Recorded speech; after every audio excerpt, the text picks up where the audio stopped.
சாமி உடல்ல வந்துச்சுன்னா என்ன கிடைக்கும்? என் மேல சாமி வருதுங்க. இல்ல உங்க மேல சாமி வருது. உங்களுக்கு என்ன கிடைக்கும்? இல்ல எனக்கு என்ன கிடைக்கும்? அப்படிங்கிறத நான் அறிஞ்சத தனிப்பட்ட ஒரு சில பதிவுகள பகிர்ந்து கொள்ள ஆசைப்படுறேன். சரிங்க, என் மேல சாமி வந்தா எனக்கு என்ன கிடைக்கும் அப்படின்னா, என்னுடைய வாழ்க்கை பாதை சீரா, நேரா, அழகா அமையும். நான் பயணிக்கிற பாதை சரியான பாதையா இருக்கும். எனக்கு நல்ல ஒரு தெளிவ குடுக்கும். நல்ல ஒரு செயல்படுத்தும் திறனை கொடுக்கும். எனக்கு நல்ல அந்த சாமி எனக்கு ஒரு முன்னேற்றத்தை கொடுக்கும். 4 மக்களுக்கு நல்லது செய்கிற மாதிரி எல்லா நிலையிலையும் என்னை நிப்பாட்டும். இது எல்லா சாமியாடிகளுக்கும் கிடைக்கிறது தான். சாமி வந்துச்சு அப்படின்னா, எதுக்கும் நான் பின்வாங்கிட மாட்டேன். அப்படின்னா, தொட்ட காரியம் எல்லாத்தையும் சிறப்பா செய்யணும்னு நான் நினைப்பேன். நான் நினைக்கலாட்டினாலும் என் உடல்ல இருக்க சாமி நினைக்கும். அப்ப நான் செய்கிற செயல் சரியா இருக்கிறதுனால என்னுடைய வாழ்க்கை பாதை நேரா இருக்கும். சரி, வேற என்ன கிடைக்கும்? என் உடம்புல சாமி வந்தா எனக்கு வேற என்ன கிடைக்கும்? வேற என்ன கிடைக்கும் அப்படின்னா, எல்லையில தெய்வத்தை பத்தின நிலைகளை அந்த தெய்வத்துக்கு நெருக்கமா அந்த தெய்வத்துக்கு ஏற்படுகிற தீய வினைகளை கண்டறிகிற வல்லமை எனக்கு கிடைக்கும். நான் இருக்கேன், என் சாமி எங்கேயோ இருக்கு, என் சாமிக்கு ஏதாவது ஒண்ணுன்னா எனக்கு தெரியும், எனக்கு காட்டி கொடுக்கும். சரி, வேற என்ன கிடைக்கும்? என் சாமி என் உடம்புல வந்துச்சு அப்படின்னா, எனக்கு இந்த உடம்ப இந்த கவசத்துக்குள்ள என் சாமி உள்ள இருக்கிறதுனால இந்த உடலுக்கு என் மேல இருக்க சாமிக்கு நாயும் ஆசைப்படும், பேயும் ஆசைப்படும். அப்ப எனக்கு நிறைய இடையூறுகள் வரும். உடல் நல சரியில்லாம போகும். என்னுடைய மனசுக்கு ஒரு சில உளவியல் மாற்றங்கள் ஏற்படும். சுத்தமா என்னால இருக்க முடியாத நெருக்கடி ஏற்படும். தவறான எண்ணங்கள் தோணும். தவறான செயல்கள், தவறான ஏதாவது ஒரு செஞ்ச செயல் எனக்கு ஒரு குற்ற உணர்ச்சியா, இது மாதிரி இடையூறுகள், எதிர்மறை சக்திகள் என்னை சாடி நிற்கும். ஒரு தெய்வ சக்தி இருக்கு அப்படின்னா, அந்த தெய்வ சக்தியை அபகரிக்க எது போன்ற வினைகள் ஏவப்படுமோ அது எல்லாமே நான் அனுபவிப்பேன். மனுஷனா சாமியாடியா நான் அனுபவிப்பேன். ஒவ்வொரு காலகட்டங்களையும் நடக்கிற நிகழ்வுகளுக்கு ஏற்ப அந்த தெய்வத்துக்கு ஏற்படுகிற இடையூறுகளுக்கு ஏற்ப எல்லாமே கிடைக்கும். உண்மையாலாம் சாமி வந்துருச்சு அப்படின்னா, அந்த காலத்துக்கு அந்த சாமியை கொண்டு சேர்க்கறதுக்குள்ளேயும் எல்லாத்தையும் அனுபவிச்சிருவான். பில்லி அனுபவிச்சிருவான், சூனி அனுபவிச்சிருவான், செய்வன அனுபவிச்சிருவான், ஏவல் எல்லாமே வந்துடும். இது எல்லாமே ஒரு சாதாரண மனுஷனுக்கு வந்தால் இதில் ஏதாவது ஒன்று வந்தாலும் சாதாரண மனுஷன் எந்திரிக்க முடியாது. சட்டடியாக காலி பண்ணி விட்டுருவான். ஆனால் எனக்குள்ளே இருக்கிற சாமி இருக்கிறதுனால இதை ஒன்றொன்னா அடித்து உடைச்சு எல்லாத்தையும் சரி பண்ணி என்னை கொண்டு வரும். சரி, வேற என்ன கிடைக்கும் அப்படின்னா, தெய்வத்தை பற்றின சிந்தனை எப்போதுமே என் மனசுக்குள்ளே இருக்கிற மாதிரி எனக்கு ஒரு தோற்றம் இருந்துக்கிட்டே இருக்கும். எந்த நேரமும் என்னுடைய தெய்வத்தை பற்றி, எல்லையை பற்றி, மக்களை பற்றி, அடுத்து நடக்க போகிற நல்ல நிகழ்வுகளை பற்றி, இருக்கிற பிரச்சனைகளை எப்படி சரி செய்யணும், தெய்வத்துக்கு தேவையானதை எப்படி கொண்டு சேர்க்கணும் அப்படிங்கிற எல்லாத்தையும் என் மனசு சிந்திச்சுக்கிட்டே இருக்கும். சரி, வேற என்ன கிடைக்கும் அப்படின்னா, நிறைய அவமானங்களும் கிடைக்கும், நிறைய சங்கடங்களும் சுற்றி இருக்கிற மக்கள் கொடுப்பாங்க. நம்ம நினைப்போம் நம்ம மேலே சாமி வந்திருக்கப்பா, நமக்கு நல்ல மரியாதை கிடைக்கும், நமக்கு நல்லா தேவையான நல்ல எல்லா மக்களும் அன்பா பண்பா பாந்த பாசமாக நம்மக்கிட்ட பழகுவாங்கன்னு. ஆனால் அது நடக்காது. எப்படி இருப்பாங்க அப்படின்னா, நம்ம எது நினைக்கிறோமோ அதுக்கு எதிர் நேராக இருப்பாங்க. வெளியே ஒன்றை வச்சு உள்ளுக்குள்ளே ஒன்றை வைப்பாங்க. அப்போ அதனால நிறைய என்ன கிடைக்கும் அப்படின்னா, மன வலிகள் உறவுகளால். ஒரு ஒரு குழந்தை இருக்கு, அந்த குழந்தைய நான் போய் கட்டி பிடிக்க ஆசையாக நான் போகிறேங்கிறப்ப அந்த குழந்தை என்னை கட்டி பிடிக்காமல் உதறி தள்ளிட்டு ஓரமாக ஒதுங்கி நின்னா எப்படி இருக்கும்? அது மாதிரியான ஒரு மனவலி எனக்கு உருவாகும். சரி, வேற என்ன கிடைக்கும் அப்படின்னா, அந்த தெய்வத்தை பற்றின மற்ற தெய்வங்களை பற்றின வளர்ச்சி தடப்படும் போது அதனால மனசு துடிக்கும். இன்னும் இந்த தெய்வத்துக்கு ஒரு வெளிச்சம் பிறக்கலையே, இந்த தெய்வத்தை எல்லையில உணர முடியலையே, இந்த தெய்வத்தை உணராம இன்னும் பல நூறு இன்னும் தடைகள் இன்னும் இருக்கே, அந்த சாமி எப்போ வந்து இதெல்லாம் சரி பண்ணி கொடுக்க போகுது அப்படின்னு என் மேல வர்ற சாமியை விட்டுருவேன். மற்ற தெய்வங்களை பத்தின சிந்தனைகள் எனக்கு அதிகமா இருக்கும். சரி, வேற என்ன கிடைக்கும் அப்படின்னா, நான் ஒரு பெண்மணியா இருக்கேன், என் மேல சாமி வருது அப்படின்னா, அந்த பெண்மணிக்கு எப்படி ஒரு சில இடையூறுகள் ஏற்படும்போது, அந்த பெண்மணிக்கு ஆறுதலா என்ன இருக்குன்னா, அந்த அம்மா விடுற கண்ணீரா தான் இருக்கும். அந்த கண்ணீர் அனுதினமும் வரும். எப்பல்லாம் அந்த தெய்வத்த பத்தின ஒரு சில இடையூறு வருதோ, அப்பல்லாம் அந்த தெய்வத்த நெனச்சு அந்த அம்மா கண்ல கண்ணீர வடிப்பாங்க. அது போன்ற அந்த கண்ணீர் தான் அவங்களுக்கு அருமருந்தா இருக்கும். ஆறுதலா இருக்கும். அதுவும் நடக்கும். சரி வேற என்ன கிடைக்கும் அப்படின்னா, நல்ல தைரியம் கிடைக்கும். நல்ல உற்சாகம் கிடைக்கும். நல்ல அழகான ஒரு எப்படி சொல்றது அப்படின்னா, இந்த செயல் சரியா அமையும், சரியா செய்து முடிக்க முடியும் அப்படிங்கிற தன்னம்பிக்கை பிறக்கும். சரி என் உடம்புல சாமி வந்துச்சு அப்படின்னா, என் உடம்பு ஆரோக்கியமா இருக்கும். அதே சமயம் அந்த ஆரோக்கியத்தை கெடுக்க எனக்கு ஒரு சில இடையூறுகள் ஏதாவது ஒரு தவறான வழக்கங்கள் என்னைய சுத்தி நின்னாலும், அதிலிருந்து என் மேல இருக்கிற சாமி எனக்கு அத தடுத்து ஒரு ஆரோக்கியத்தை நீட்டித்து குடுக்கும். ஆயுள நீட்டிச்சு குடுக்கும். சரி. இது இல்லாம வேற என்ன கிடைக்கும்? என் உடம்புல சாமி வந்துச்சு அப்படின்னா, வேற என்ன கிடைக்கும்? அப்படின்னா, எப்படா அந்த சாமிய பார்ப்போங்கிற ஆசை மனசுக்குள்ள துடிச்சுக்கிட்டே இருக்கும்.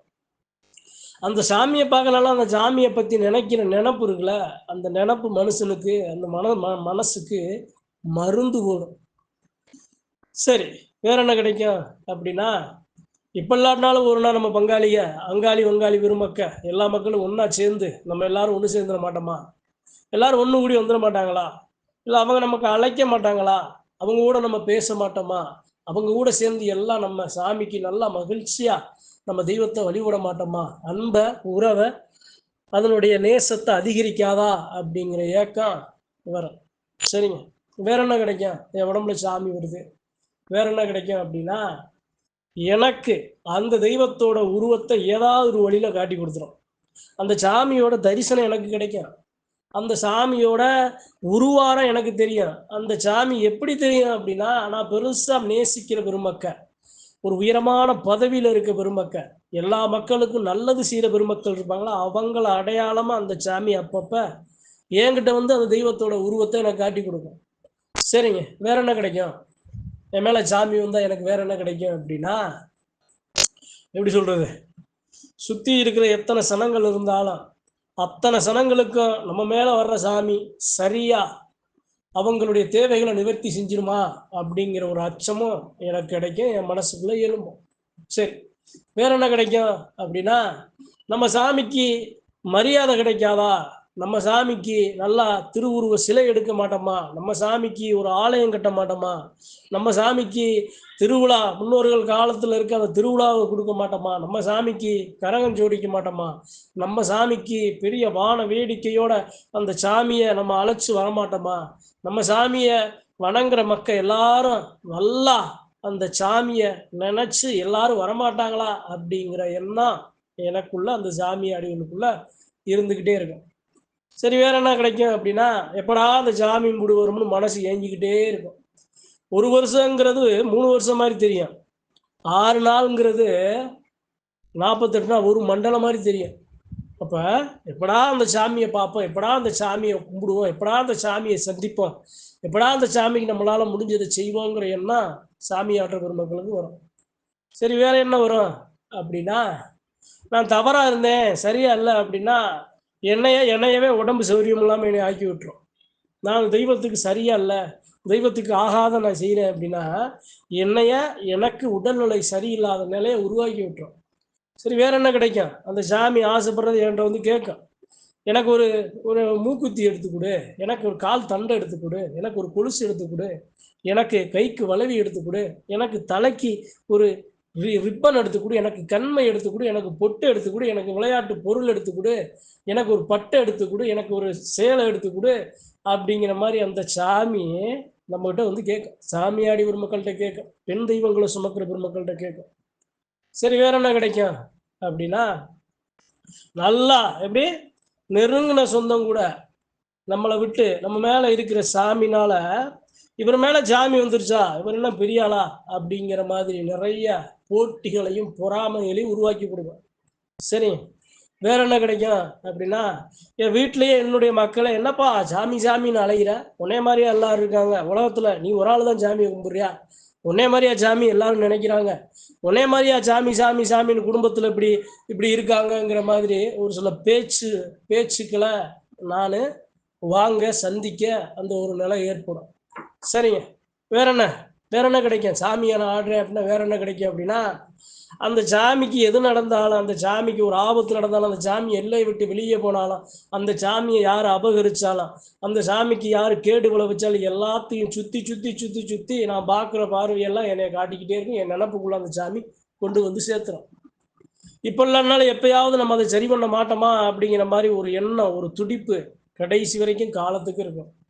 சரி, வேற என்ன கிடைக்கும் அப்படின்னா, சத்தியமான செயலை நாம போய் செயல்படுத்துறோம், அதுக்கு மக்கள் ஒத்துழைக்க மாட்டாங்களே, இந்த விஷயங்களை தெய்வ நிலை யாரும் புரிஞ்சுக்கிற மாட்டாங்களே, அந்த ஆதி காலத்துல நம்ம முன்னோர்கள் நம்ம வணங்கின சாமி அதனுடைய சக்தியை இப்ப வெளிப்படுத்துறதுக்கு யாரும் கூட நிக்க மாட்டாங்களே அப்படிங்கிற எண்ணம் வரும்.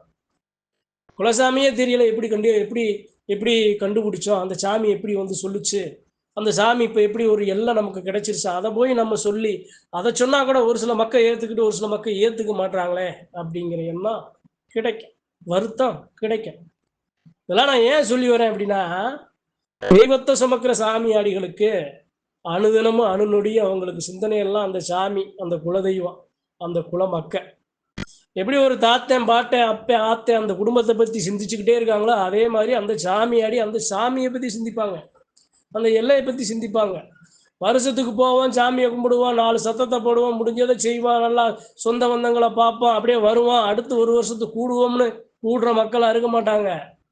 ஒவ்வொரு நாளும் ஒவ்வொரு நிமிடமும் அந்த தெய்வத்தை பரிபூரணமாக நினைச்சு எப்படான்னு ஏங்கி நிற்கிற தான் சாமியாடி வரும் மக்கள். சரி, வந்த சாமிக்கு அதனுடைய தேவை என்ன? பசியா இருக்கா, இல்லை அதுக்கு தேவையான எல்லாமே கிடைக்குதா? எல்லா மக்களும் போய் அந்த சாமியை கும்பிடுறாங்களா? நம்ம சாமி உருவேற்றமாகுதா? நம்ம சாமி எல்லையில துடிகொண்டு பேசுதா? நம்ம சாமி எல்லா மக்களையும் காத்து நிற்குதா? நம்ம சாமியோட அந்த நிலையில என்ன அப்படின்னு ஒவ்வொரு நொடியும் ஒவ்வொரு நாளும் அந்த தெய்வத்தை சிந்திக்காத நாளே இருக்குது. சாமியாடி வரும் மக்களோட வழிகளை, எப்படி உண்மையான தெய்வத்தை சுமக்கிற அந்த சாமியாடி வரும் மக்களோட வழிகளை சொல்லிக்கிட்டே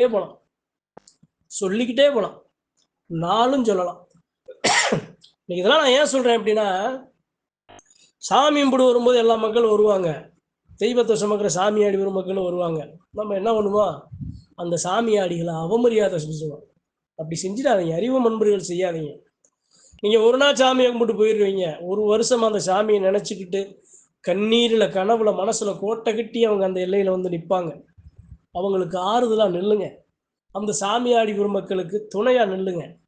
எல்லாரும் போல நீங்க இருந்துடாதீங்க, அறிவு நண்பர்கள் இருந்துடாதீங்க. ஏங்க அவங்க மேல சாமியே வரலையேங்க, நாங்க இப்படிங்க, சாமியே வரல அது வேற விஷயம்.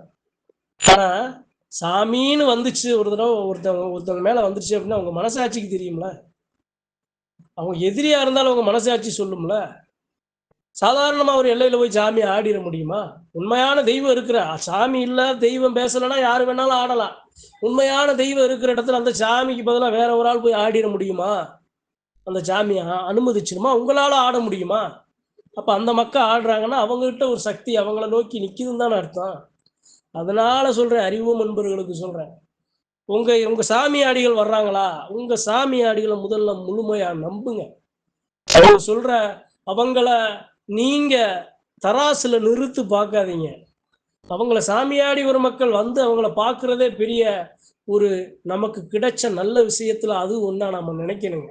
சாமி தரிசனம் கிடைச்சிச்சப்பா, அந்த சாமி ஆடுற சாமியாடியோட தரிசனமும் கிடைச்சிருச்சு. தாயே எனக்கு ஒரு விபூதியை போடு, தாயே எனக்கு ஒரு வாக்க சொல்லு அப்படின்னு அந்த சாமி ஆடிக்கிட்ட உங்களால முடிஞ்சத நம்ம அதைத்தாங்க நாம செய்யணும். நான் சாதாரண மனுஷனா இருக்கேன் அப்படின்னா, என் குலசாமியை நான் கும்பிட போறேன் அப்படின்னா, என் குலசாமியை நான் கும்புறது மட்டும் இல்லை, அங்க இருக்கிற எல்லா மக்களுக்கும் நான் சரியா மரியாதை செலுத்தணும். சாமியாடி வரும் மக்களுக்கு அந்த தெய்வத்துக்கு நிகரான அந்த ஒரு மரியாதையை நான் செலுத்தணும், உண்மையான தெய்வத்தை சுமக்கிற சாமியாடி வரும் மக்களுக்கு. ஏன் அப்படின்னா, அவர்கள் மனசுல இருக்கிற அந்த வலி, ரணம், வேதனை, தீய வினைகளை எதிர்த்து போராடி அப்படியே மூச்சை முட்டி இப்ப வரைக்கும் வந்து அந்த எல்லையில நிக்கிறதுங்கிறது சாதாரண விஷயம் அல்ல. உண்மையான தெய்வத்தை சுமந்து அது போன்று வர்ற அந்த இடையூறுகளை சாதாரண மனுஷன் தாங்க முடியாதுங்க, தாங்கவே முடியாது. எப்படி இருக்குன்னு தெரியுமா? நிறைய விஷயங்கள் தன்னைத்தானே நாம இழந்துருவோங்கிற அச்சத்தை கூட கொடுக்கும். தலையை பிச்சுக்குவாங்க. அவர்களுடைய சிந்தனை அவங்க கிட்ட இருக்காது. அவர்கள் செய்யற அந்த செயல் அவங்க தானா அவங்க ஒரு பித்து பிடிச்ச மாதிரி ஒரு நிலையிலாம் ரொம்ப உக்கிரமான அந்த தீய வினைகள் எதிர்மறை சக்திகள் சாடும்போது அந்த கஷ்டத்தை வேற யாரும் பட மாட்டாங்க சாமியாடியை தவிர. அதனால சொல்றேன், எப்படி தெரியுமா, சாமியாடிங்கிறது உங்க சாமி, உங்களை காக்கிற சாமிக்கு ஒரு பக்கபலமா இருக்கிற ஒரு ஆயுதம் தான், வாகனம் தான். சாமிக்கு அடிக்கிறத சாமி அடிக்குது அப்படின்னா அந்த தாக்கம் அந்த மக்களுக்கு அந்த வலியை கொடுக்கும். அதனால அவங்க போற்றப்படணும், அவர்களுக்கு மரியாதை செலுத்தப்படணும். அவர்கள் அவமரியாதை செஞ்சிடக்கூடாது. யாராக இருந்தாலும் எல்லாத்தையும் ஒன்னா பார்க்கணும். யாராக இருந்தாலும், விரோதியாக இருந்தாலும் தெய்வத்தை முன்னிறுத்தி அந்த எல்லையில நாம மரியாதை செலுத்தணுமேங்கிறதுக்காக சாமியாடியோட வழிகளை அறிவு முன்பர்களுக்கு பகிர்ந்து கொள்ள ஆசைப்பட்டேன். நன்றி, வணக்கம். மற்றும் ஒரு பதிவில் சந்திப்போம்.